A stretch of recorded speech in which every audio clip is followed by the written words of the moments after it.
Christophe Sèvres, bonjour, bienvenue dans l'album.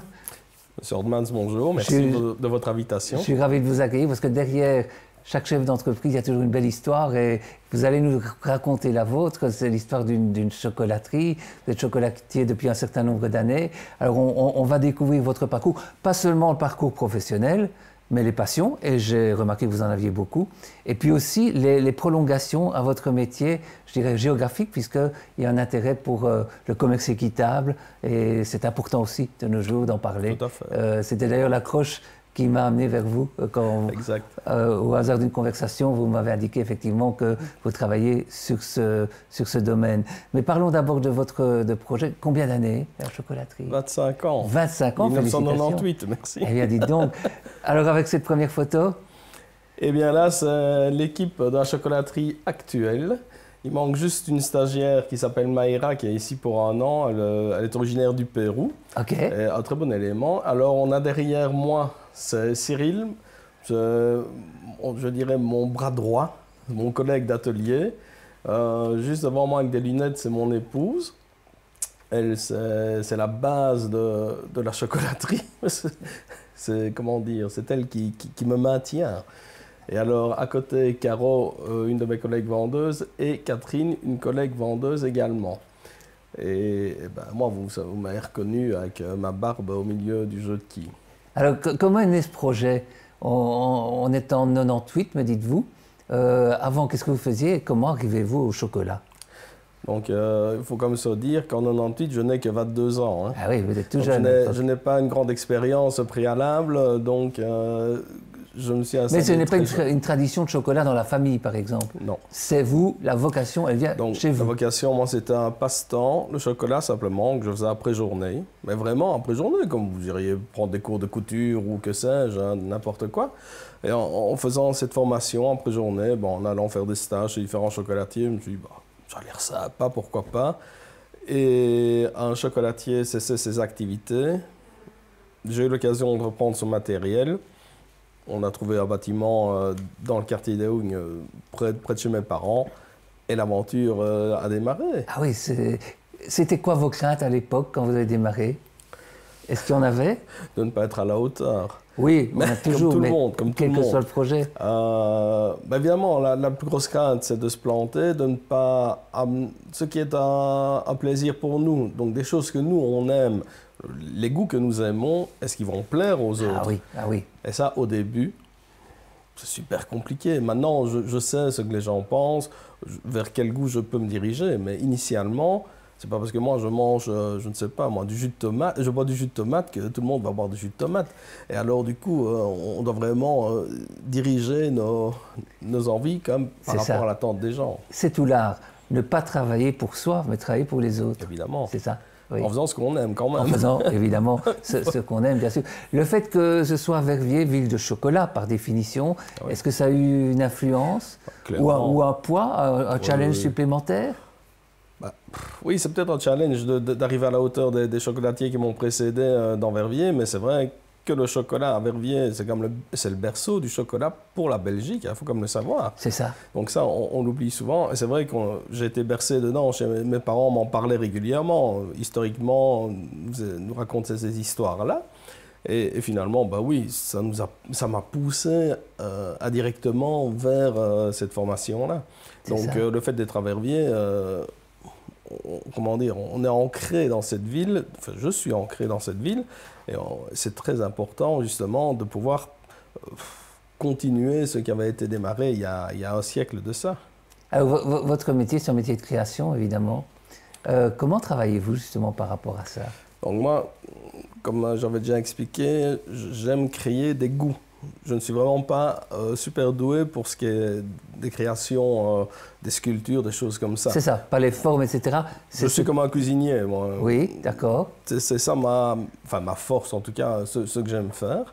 Et alors, bah, les créations, c'est génial. C'est quand vous êtes en voyage, que vous allez au restaurant, que vous découvrez des nouvelles saveurs que vous ne connaissez pas, des arômes, des épices. On se dit, tiens, on peut peut-être coller avec le chocolat. Il y a des essais qu'on a faits qui étaient vraiment catastrophique. Ah oui, j'imagine. C'est génial. Hein. Donc, on a des choses vraiment très mauvaises, mais on arrive parfois à des trucs un peu sympas. Et vous testez auprès de qui? Ce sont les premiers testeurs. Vous avez compris que c'était les premiers pigeons. Et donc, initialement, c'était avec mes parents, évidemment. Hein. Quand on a démarré en 98, c'était vraiment mon papa et ma maman qui nous aidaient énormément, et mon épouse. Et là, on était les premiers à goûter entre nous. Puis alors, après, c'est devenu mes collègues qui ont commencé à goûter. Et toujours, on met les premiers tests dans le magasin et les clients donnent un premier rendu. D'accord. Il y a des clients qui étaient informés de pralines qui allaient sortir un an après, quoi. OK. Ou qui ne sortaient pas du tout. Hein. C'est ça. Parce que c'est un peu la magie aussi de votre métier. C'est un peu comme le vin. Une praline, ça crée le lien social, en fait. Évidemment. Non? Il faut... Mais comme toute chose, quand on a un point commun central, bah, ça rallie des discussions, des pensées. Non, c'est vraiment chouette, ça. Alors, si on devait faire un portrait robot de la clientèle, est-ce qu'il y a des écoles, est-ce qu'il y a des tribus, ceux qui aiment le chocolat au lait, par exemple, ou qui préfèrent le noir, ou le chocolat blanc, ou tel goût? Ceux qui mangent du blanc, du lait, ce n'est pas la majorité de ma clientèle. Hein. Non, il ne faut pas se distinguer. Désolé hein. de vous le dire. Non, la majorité de ma clientèle, donc d'abord, il faut savoir que ce sont des épicuriens. Ce sont des gens qui adorent manger de bonnes choses et se faire plaisir. Maintenant, nous, c'est évidemment plus de chocolat noir. Un amateur de chocolat ira sur le chocolat noir. Je n'ai pas dit que c'était pas bien, le chocolat blanc. Et non, mais j'entends bien. Le puriste, c'est le vrai chocolat noir. Se dirigera vers le noir. Des gens qui vont souhaiter plutôt des pralines plus petites pour manger des plus petites bouchées et avoir les goûts qui ressortent, si on est dans les goûts épicés, en petites bouchées et traîner longtemps sur des petits morceaux de chocolat, des petites pralines. Donc ça, c'est la majorité. Maintenant, en termes d'âge, on touche tout le monde. Mais bon, les enfants, ce sera plus dans le chocolat au lait. Les adultes, plus le chocolat noir. Mais la majorité de notre clientèle, je pense qu'en moyenne, c'est à 40aine d'années. Okay. Mais c'est toujours quand on commence à être un peu installé dans la vie active qu'on commence à se faire ces petits plaisirs-là supplémentaires. C'est ça. Alors, quelles sont les vertus du chocolat noir en particulier? Elles sont énormes. Hein. Donc, le chocolat noir, comment dire, peut être un excitant. Donc, on a besoin, c'est un antidépresseur avant tout. Donc, des moments, comme on en parlait en hiver, c'est moins agréable. On se prend une petite douceur. On dit que c'est le chocolat, mais ça peut être aussi rallié au sucre hein, qu'il y a dedans. Hein. D'accord. C'est un peu... Mais il n'y a pas tellement de sucre dans le chocolat noir. Donc, si on n'est que sur le chocolat noir, il n'a pas, comment dire, d'effet néfaste d'un point de vue, comment dire, pour le diabète ou ces choses-là. C'est relativement peu sucré. Donc, d'un point de vue diététique, c'est intéressant le chocolat noir. Et pour le moral... Antioxydant ou pas? On le dit généralement, ça ne m'a pas empêché d'avoir un petit problème à ce niveau-là. Oui, donc, mais le chocolat n'est pas forcément contraire à la santé. C'est toujours l'excès aussi qui est contraire à la la malheureusement, oui. Oui, mais mais non, mais bien sûr, c'est l'excès, oui. L'excès nuit en tout, mais ça, je ne vous apprends rien. C'est ça. Donc, vous dites que c'est un plaisir d'épicurien, effectivement. Exact. Vraiment se faire plaisir sur des petites quantités et des arômes qu'on peut retrouver, aller chercher sur plusieurs pralines, plusieurs morceaux de chocolat, essayer de retrouver les origines. Quelle est la création dont vous êtes le plus fier? Le plus fier? En tout cas, c'est la praline qui me plaît le plus. Oui. Je ne sais pas si c'est où je suis plus fier, mais c'est le goût que j'aime le mieux. C'est le piment de Jamaïque. Le piment de Jamaïque. Où avez-vous été trouvé? Enfin, en Jamaïque, mais comment avez-vous été trouvé, par exemple? Oui, mais rebelote, c'est toujours en découvrant ça dans des desserts ou dans des restaurants qui utilisent déjà ce genre d'épices. Et alors, on a la chance d'avoir à Stambert, donc près de chez nous, un importateur d'épices, qui est le comptoir des épices, et qui, souvent, nous dirige vers des nouveaux goûts. Tiens, tu devrais essayer ça, c'est sympa. Et de fait, on s'est retrouvé une fois avec le poivre de Séchouan. Okay. C'est un poivre qui tire vers le citron. C'est lui qui me l'a présenté, ce n'est pas moi qui l'ai trouvé. C'est ça. Donc on doit avoir des collaborations avec des gens qui sont très intéressants. Et c'est eux qui nous amènent parfois des nouveaux goûts. C'est ça. Cette photo? Ben, j'y tenais énormément. C'est mon papa qui nous a quittés il y a 2 mois de ça. Et donc c'était mon premier goûteur, mon premier ouvrier, mon premier tout ce que vous voulez. Donc lui, ma maman et mon papa, évidemment, étaient fonctionnaires tous les deux, donc absolument pas liés au chocolat. Et quand je me suis installé, ils ont vraiment mordu dans la chocolaterie. Et bon, à 22 ans, on a besoin d'avoir des bases, de personnes qui puissent nous encadrer, nous diriger pour ne pas faire trop d'erreurs. Et il en faisait partie. Là, c'était tout au début. Ça, c'est quand on faisait encore les journées découverte entreprise. Ah oui, bien sûr, oui. Mais ça allait très, très bien, ça. Ah oui. Je me souviens qu'on avait été aidé par la ville de Verviers à l'époque. Je pense que c'était Sabine Jomain qui était échevine du commerce, mais ça remonte. Hein. Et on avait une file d'attente d'1h30, 2 heures sur le trottoir. Ça, c'est un très beau souvenir. Et ça, c'était une journée découverte entreprise. C'est facile de recruter pour vous? Il n'y a pas énormément de chocolatiers. Hein. Pas énormément. C'est ça. Mon collègue de l'atelier, Cyril, dont on a vu la photo tout à l'heure, est chez nous depuis 11 ans. C'est un stagiaire que j'ai eu quand il est sorti de Rénové. Il est resté chez nous. Donc, vraiment, qu'on a un bon, on ne peut pas le lâcher. Il faut le garder. Et là, j'ai un très bon. Gardez-le alors. Alors, on va voyager maintenant. Ah, ça, quand on est dans les plantations, là, on est au moment du séchage des fèves de cacao. C'est le meilleur moment du métier. Hein. C'est quand vous allez sur place. Comment cela a-t-il démarré, justement, l'idée d'aller sur place, là où se cultive le chocolat? J'imagine avec des grandes différences suivant les pays. Enfin, vous allez nous expliquer tout ça. Là, donc, c'est en Côte d'Ivoire. On fait partie, nous, d'une coopérative qui s'appelle Cacao 13. OK. Et cette coopérative promet d'aider les planteurs de cacaoyers, tant pour les rémunérer de manière correcte, de les aider dans l'amélioration de la culture du cacaoyer, de faire ça de manière durable. Et en plus, on donne des bonus. On paye encore un truc en plus pour qu'ils aient une qualité de vie dans leur village, parce que bon, il faut quand même se rendre compte qu'on est à des années-lumière d'ici, qu'ils aient une école, qu'ils aient un centre médical, des choses comme ça. Et alors, c'est comment... nous, on a toujours pensé se diriger vers ça depuis le départ. C'est pas parce que c'est devenu à la mode maintenant, mais ça fait 25 ans qu'on le fait.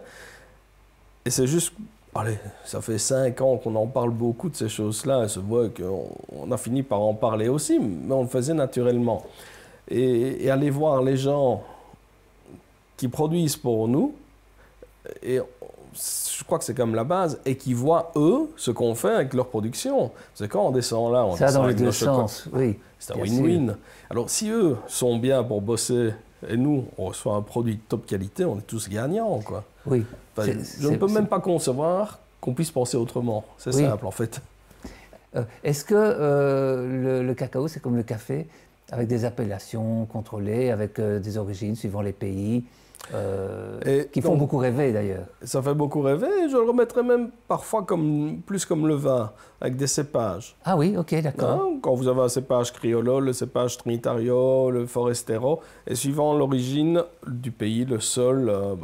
vous avez des goûts encore différents, quoi que ça vienne d'Équateur, du Pérou, de Côte d'Ivoire, de Papouasie. En fait, le cacaoyer, on peut en retrouver partout. Hein. Enfin, partout. Tant que vous suivez l'Équateur, 20 degrés au-dessus, 20 degrés en dessous, il faut un climat tropical. Mais vous avez maintenant des plantations au Vietnam. Ce n'était pas l'origine du cacaoyer, puisque ça venait d'Amérique. Mais il y a des gens qui sont amusés à aller implanter ça ailleurs. Et du coup, on arrive à avoir encore maintenant des goûts différents de ceux qu'on connaissait il y a 40 ans. Ah oui. Puisqu'on les implante ailleurs. Je ne sais pas que c'était bien, hein, mais ça se fait, c'est comme ça. D'accord. Et alors, en tout cas, les meilleures fèves de cacao sont les Criollo et Trinitario. Le Forestero étant le plus standard, le plus amer. Donc quand on dit toujours que le chocolat est fort amer, bof. c'est le Forastero qui est essentiellement amer, mais c'est le moins cher, c'est le plus répandu. D'accord. Si on travaille avec du Criollo et du Trinitario, bah, vous allez avoir un goût de chocolat qui peut être puissant sans être trop amer. D'accord. Bon, ce n'est pas toujours expliqué partout. Comme ça. Et là, on a avec, les gens qui récoltent les fèves de cacao pour nous, qui les trient. Et ils ont besoin, et nous, on a besoin d'avoir leur rendu et eux le nôtre. Pour voir de quelle manière évoluer. Donc là, on peut voir que nous étions avec un autre groupe de chocolatiers. Donc, celui qui était accroupi à droite, c'était un chocolatier flamand. Et pour les deux autres accroupis, c'était des Australiens. Donc, mais qui font toujours partie de la coopérative Cacao 13, quoi.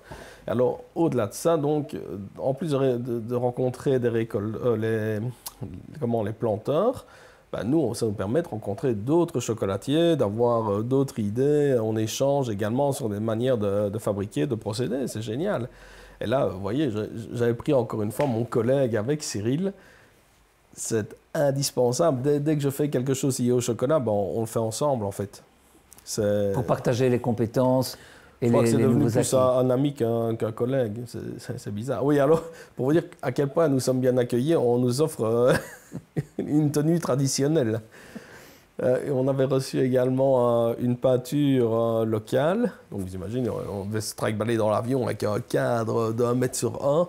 Donc, évidemment, on a détaché la toile et on l'a recompose en Belgique. Mais pour vous dire, ça, c'était pas du tout prévu dans le voyage. Ce sont les gens qui sont contents de nous accueillir parce qu'on leur amène des choses et on fait un échange. C'est la base.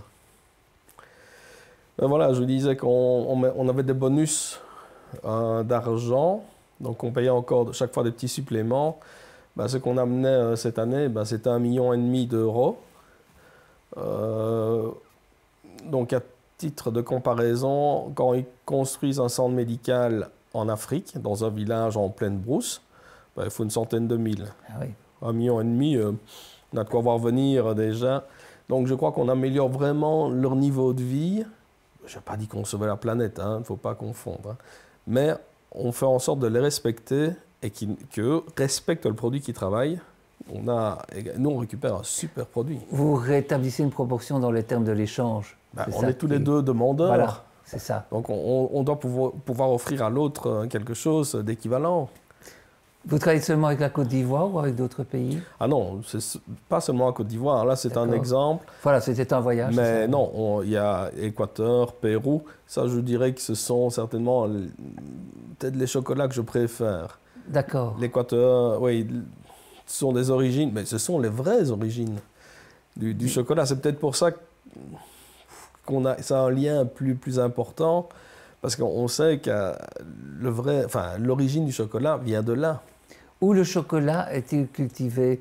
Alors, j'ai bien compris qu'il y avait, évidemment, la terre joue, mais le degré d'humidité, le climat, l'altitude, il pousse où le chocolat? Moi, j'y connais absolument rien. Justement, donc, dans les régions tropicales, ce qu'il nous faut, c'est de la chaleur et de l'humidité. Beaucoup d'humidité, oui. Donc, on en a énormément en Belgique, il nous manque juste la chaleur. Mais oui, c'est de l'humidité. Quand on se balade, les cacaoyers vivent comme plus ou moins au pied d'autres grands arbres. On est en pleine verdure. On ne s'imagine pas être... quand on est en Côte d'Ivoire, on ne se croit pas en Afrique. C'est verdoyant au possible. D'accord. Ce sont des arbres de quelle taille?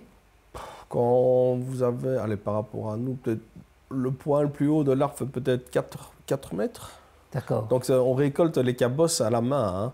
Donc avec une machette, ça pousse sur le tronc, sur les branches. Donc ce sont des récoltes manuelles, sans échelle.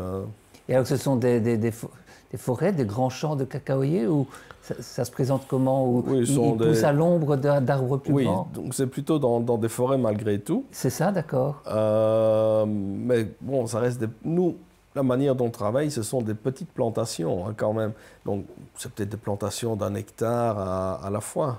Il ne faut pas imaginer des milliers d'hectares comme des champs de blé ou de maïs aux États-Unis. Voilà, donc ça ne vient pas impacter, je dirais, la forêt, je ne vais pas dire primaire, mais non, mais justement, parce qu'ils avaient tendance à un moment à couper trop d'arbres pour planter et condenser au maximum les cacaoyers.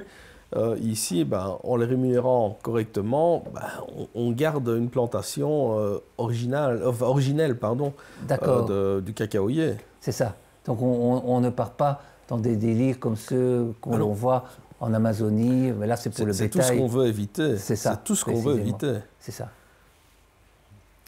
Ben là, c'est l'accueil.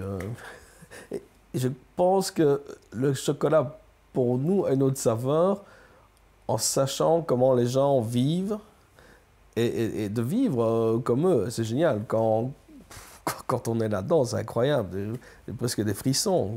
C'est génial. Est-ce que vos clients vous interrogent justement sur l'origine du... Est-ce qu'ils ont envie d'avoir l'histoire du chocolat qu'ils vont consommer? Ben, on a une clientèle très intéressante et très intéressée. Effectivement, on échange souvent à ce niveau-là. D'accord. Ben non, on ne va pas se répéter à chaque fois la même chose, mais régulièrement, ils aiment bien d'avoir l'histoire qui va avec, oui. Et on prend le temps de le faire, c'est bien, oui. Qu'est-ce qu'on boit avec le chocolat? Le vin? Surtout pas du champagne. Surtout pas du champagne? Je ne sais pas pourquoi. Hein. Ok, je ne sais pas. C'est comme vous diriez dans le protocole, on ne peut pas associer champagne et chocolat. Je ne sais pas pourquoi. Hein. D'accord. Avec le chocolat, on fait des superbes associations de vins. Et alors vous arrivez à les retrouver des notes dans le vin et dans le chocolat. Mais ça, il faut qu'on fasse ça en parallèle avec un caviste qui, lui, connaît super bien son produit et moi le mien. D'accord. Et on a déjà fait des dégustations comme ça. On l'a fait, mais là, c'est de manière plus violente avec du whisky. Oui. Donc, on doit travailler avec des chocolats noirs, mais vraiment très, très intenses. Parce que quand vous avez bu 2-3 gorgées de whisky, vous ne goûtez plus rien après. Hein. Ah oui. C'est très, très... Ça dépend de la demande, mais le mieux étant le vin. Et pas forcément un vin moelleux. Hein. Un vin rouge convient super bien suivant le type du chocolat, suivant les arômes du vin rouge que vous avez. Quoi.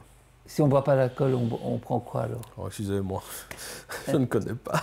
Non, je plaisante. Thé, café? Moi, j'aurais tendance à dire le thé, mais je ne bois pas de thé. Oui. Parce que le café est beaucoup trop fort pour le chocolat. C'est vrai qu'on fait souvent l'association, mais encore une fois, quand on met du chocolat avec le café, souvent c'est un chocolat qui est trop sucré. Et si on a quelque chose de subtil, le café prend le dessus. Donc c'est vrai qu'il y a des habitudes chocolat-café, mais si on a vraiment un goût léger, je ne suis pas convaincu. Donc c'est vraiment une question d'alchimie, d'équilibre alors. Ben, le thé, pour moi, c'est l'idéal. D'accord. Puisque le thé a toujours un goût très, très, très léger, lui. Alors on va passer à un autre thème maintenant. On va parler de la famille. C'est le plus important. Donc ça, c'est ma famille nucléaire. Vous avez, le plus petit, c'est Charles, qui maintenant a 12 ans. Donc, à mon avis, la photo, là, elle doit avoir 1 an ou 2. Je dis, c'est très difficile. Moi, je ne suis pas très photo, donc il faut que je trouve. Hein. Mon aînée, Constance, qui maintenant a 16 ans. Et derrière, mon épouse, Florence. Et évidemment, moi. Et alors, Florence, on s'est rencontrés, je devais avoir 18 ans. Et elle, 16 ans. On est toujours ensemble. Donc ça date de l'école quand nous étions rénovés ensemble. D'accord. Et ça, c'est... La famille, franchement, c'est ce que mes parents m'ont laissé. Et ses parents sont dans le même état d'esprit. C'est la base, c'est notre noyau. Avant le boulot, même si ma passion est le chocolat, numéro 1, la famille passera avant tout, quoi. Et les enfants par rapport au chocolat? Alors la grande n'est pas du tout intéressée, soyons très clairs. Elle sature. C'est une fille qui est très cérébrale et la nourriture n'est pas importante. D'accord. Donc ça résume. Le petit, lui, il court dedans, lui pour l'instant, c'est chouette. Il aime travailler avec nous, il aime le goûter. Lui, c'est une autre démarche. Donc peut-être qui serait intéressé, mais bon, à 12 ans... Pour lui laisser le temps, c'est bien logique, hein, bien sûr. Ah, là, on est toujours en famille, et c'est parce qu'il y avait encore une photo avec mon papa que j'avais envie de mettre un peu à l'honneur, parce qu'il nous manque beaucoup quand même. Et là, oui, c'était pour l'anniversaire de Constance. À mon avis, elle avait 5 ans, quelque chose comme ça. Et en fait, on voulait survoler toutes les balades que l'on faisait habituellement dans la région. Donc moi, je suis un amoureux de ma région. Et là, on est à Spa-Malchamps et ça nous permettait d'expliquer, voilà, quand on est dans les Fagnes, on est à cet endroit-là. Quand on va du côté du pays de Herve, on est par là. C'est vraiment sympa. Et je dis, c'était plus pour mettre l'accent sur le fait que mon papa est encore de cette participation-là, comme il a toujours été dans tant de fois. Et là, Charles n'était pas encore né, lui. Donc là, on est à l'Escala. C'est une petite ville espagnole au pied des Pyrénées. Près de Figueras. Près de Figueras, tout à fait. J'étais voir la carte avant de commencer l'émission. C'est magnifique comme région. À Figueras, vous avez le musée Salvador Dali. Oui. Et il y a dans ce coin-là, donc c'est en Catalogne, la culture a une part fort importante pour les Catalans et la nature. Étonnamment, ils mangent beaucoup bio, ils adorent les balades en nature, tout ce que vous voulez. Donc c'est une région où on se retrouve vraiment bien et on allait déjà là avec mes parents. Et c'était pour avoir une photo justement globale de la famille. Et ce sont des amis d'ici, de la région, qui eux faisaient leur petit tour en bateau et s'arrêtaient justement à Escala, et qui nous avaient invités à venir prendre l'apéro sur le bateau. Et c'est vrai que là encore, c'est beaucoup de souvenirs. Je suis un peu nostalgique, peut-être contrairement à vous, quand on le disait tout à l'heure. J'aime bien tout ce que j'ai vécu quand j'étais jeune, on continue maintenant. J'aime bien de le partager justement en famille. Et ça, c'était une tradition familiale, Escala, c'est ça, hein? Oui, oui. Ici, maintenant, je suis très triste parce que les vacances, très triste. Les vacances scolaires sont décalées et les camps des mouvements de jeunesse où mes enfants sont tous les deux. Maintenant, les camps sont mi-juillet, les vacances étant vers le 6-7 juillet, on n'a plus beaucoup de semaines de battement, de congés. Puisqu'on ferme toujours en juillet pour la chocolaterie. Ah oui, pour vous, c'est la bonne période pour fermer.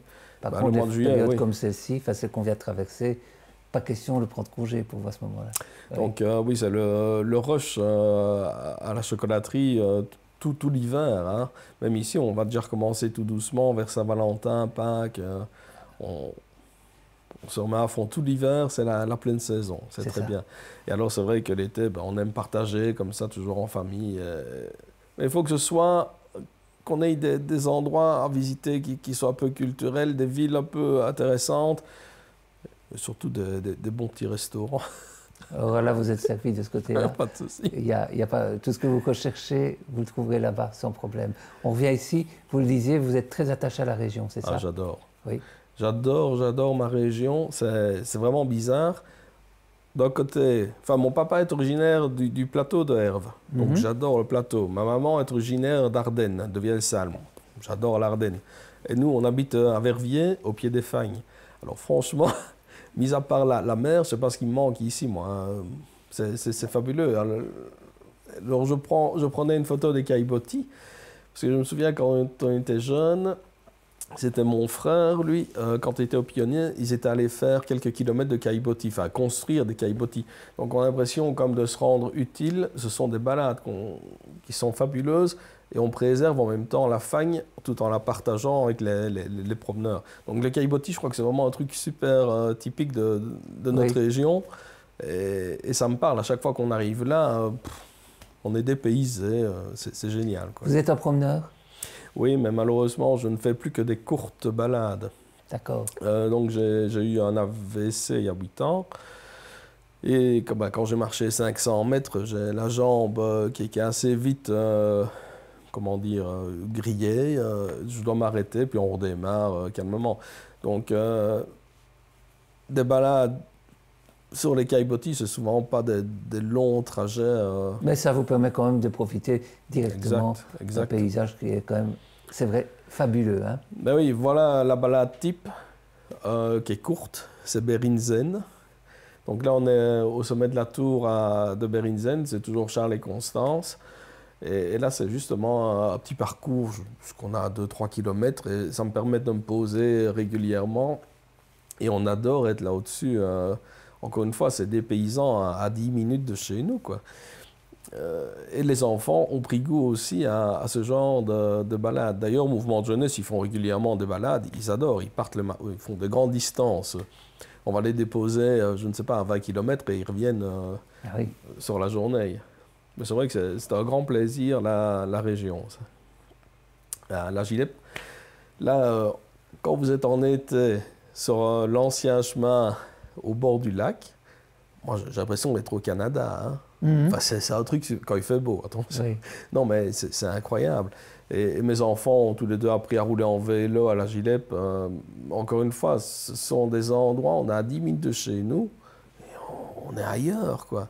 Et moi, j'ai besoin, vu qu'on est renfermé, un peu comme vous, hein, dans un atelier toute la journée, ben, on a besoin d'être dehors le week-end. Bien sûr, oui. Je ne cacherai pas que hier, je suis déjà allé faire un petit tour aussi, faire un petit tour dans les fagnes pour prendre un peu d'air. Un peu d'air. Une autre passion alors? Je dirais avec le chocolat, c'est pas laquelle est la première. Si, le chocolat étant la première passion, mais je suis un excité de voitures, oui. Oui. Surtout de voitures anciennes. Ça, c'est mon grand dada. Alors là, c'est une photo où on doit être en tenue d'époque. C'est à Goodwood. C'est en Angleterre. C'est la Mecque du sport automobile. Donc, tous les propriétaires de voitures des ancêtres d'exception sont là. Et ils permettent à des simples gens comme nous de pouvoir les approcher, ce genre de véhicules, d'échanger avec eux. Mais ce qui nous rassemble, c'est la passion du sport auto, mais d'époque. Et c'est vraiment dans une très très bonne mentalité. Ce n'est pas des gens qui viennent exposer, personne n'est envieux, on échange sur un sujet qui plaît à tout le monde. Et là, c'était évidemment avec des amis. Mais au milieu, c'est un de mes très proches amis, Pascal Vasselon, qui est le directeur sportif de chez Toyota Sport. Donc ce sont les voitures qui gagnent aux 24 heures du Mans, des choses comme ça pour ceux qui ne connaissent pas. Avec un autre ami, Maurice Damso, qu'on salue. que vous connaissez également. Et Thomas, c'est le fils de Pascal qui nous accompagnait. Et là, on a vraiment passé, je pense qu'on est resté 4 jours inoubliables. D'accord. Quand vous parlez justement de cette passion, vous parliez tout à l'heure de nostalgie, c'est la nostalgie d'un style de vie? Oui, c'est peut-être ça. Je pense que c'est lié. C'est en partie mon papa qui m'a amené cette nostalgie que je n'ai pas tout à fait connue, puisque je suis né en 76, et on parle de choses des années 60. Hein, là. Mon papa avait une vieille voiture, une Triumph Spitfire, et c'est vrai que quand il nous relatait la manière de vivre à ce moment-là, ben, je me dis, il y avait tout ce qu'on a maintenant en plus calme. Oui, c'était chouette, quoi. Beaucoup plus calme, comme vous dites, oui.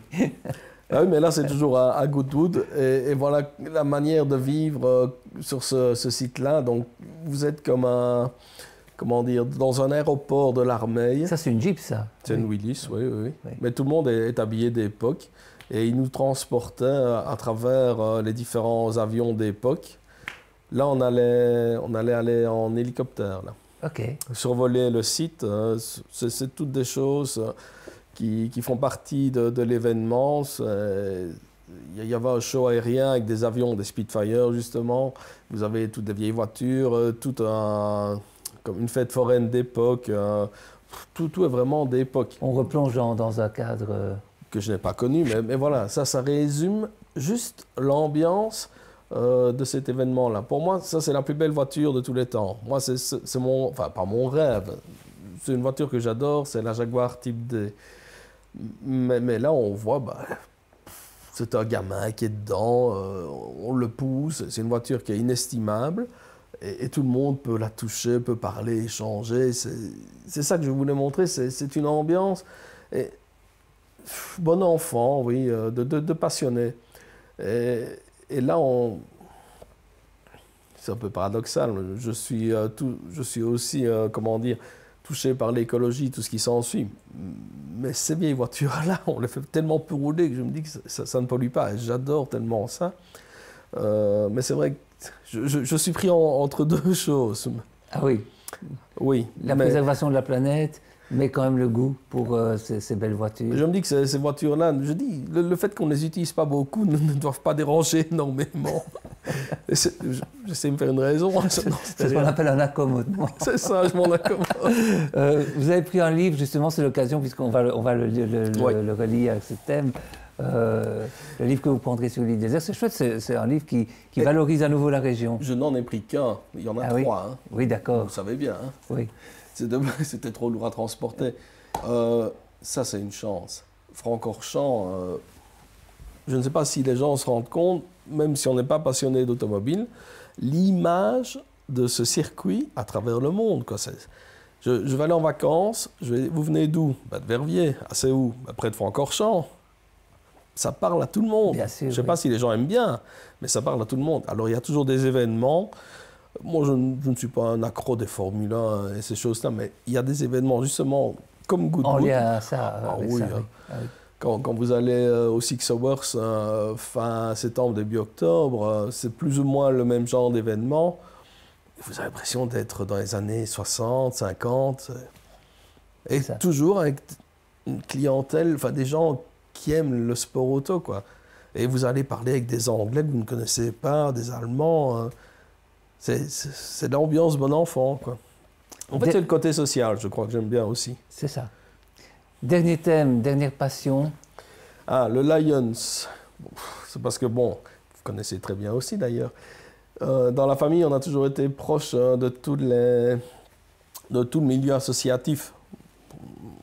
Mon papa m'a toujours appris qu'il fallait partager, même ce qu'on n'a pas spécialement. Mais bon, c'était dans sa tradition. Et moi, ça me permet, le Lions, de venir en aide à des gens plus démunis. Et Dieu sait si on en a dans le coin. Nous, on a la chance de pouvoir aider. Le Lions est mon levier pour venir en aide à d'autres. Je peux donner de mon temps. Comme tout le monde, on a. Ce qui était fait, par exemple, pour les inondations? Absolument. Justement, là, c'était le remerciement pour les clubs qui avaient financé en partie notre aide aux inondations. Donc, à l'époque, le club de Verviers a distribué plus de 100 000 € aux sinistrés, mais pas juste 100 000 €. Ça a été sous forme d'aide, de matériel, de cuisine, d'électroménager énormément. Donc, là, on se dit, on sert à quelque chose. Ce n'est pas juste aller manger un bout entre copains et se taper dans la main, sur l'épaule. Non, on sait à quoi on sert, là. D'accord. Ça, c'est un moment important. Et puis, socialement, on rencontre d'autres personnes très intéressantes. Ou pas. Comme dans la vie. C'est ça, quoi. Comme dans la vie. Et je vais vous dire, vous signalez qu'on connaît le Lions. C'est vrai qu'à Védia, on accueille. Ce n'est pas votre club, ce n'est pas Verviers, mais c'est Spa qui fait chez nous, chaque année, la demi-finale du magnifique tournoi d'Éloquence. C'est encore le cas cette année, d'ailleurs. Oui. Absolument, mais voilà, le club de Spa, c'est un club voisin à qui on s'entend super bien. D'ailleurs, régulièrement, ils me charrient pour que j'aille les retrouver de ce côté-là. Mais c'est vraiment sur le ton de l'humour, pour dire que c'est vraiment une très bonne ambiance entre les clubs, puisqu'on veut tous faire la même chose. C'est le bien autour de nous, simplement. Ça a aidé un peu les autres. On arrive à la fin de cette émission. Qu'est-ce que je dois vous souhaiter? Pas de stress, mais vous, de toute façon, autour de vous, vous avez de quoi lutter contre le stress à travers le chocolat. Hein, ça aide. Qu'est-ce que je vous souhaite d'autre alors pour cette année? C'est plutôt d'un point de vue familial, je dirais, en étant très égoïste, j'ai appris qu'il n'y avait que la santé qui était importante. On est d'accord. Le reste vient avec la santé, je pense. Eh bien alors, une bonne santé à vous et à votre famille. Merci pour ce partage. Merci, M. Hoffman. Merci de nous avoir fait découvrir cet univers du chocolat que tout le monde croit connaître et qu'on connaît finalement si peu, à part à travers la dégustation, évidemment. Absolument. Merci à vous. Un grand merci. On referme cette émission. Et puis nous, comme tous les lundis, on repart évidemment avec cette nouvelle année dans le cycle de 52 albums par an, tous les lundis, 20h30, et puis sur notre site vedia.be. À très bientôt, et plus précisément à la semaine prochaine. Merci.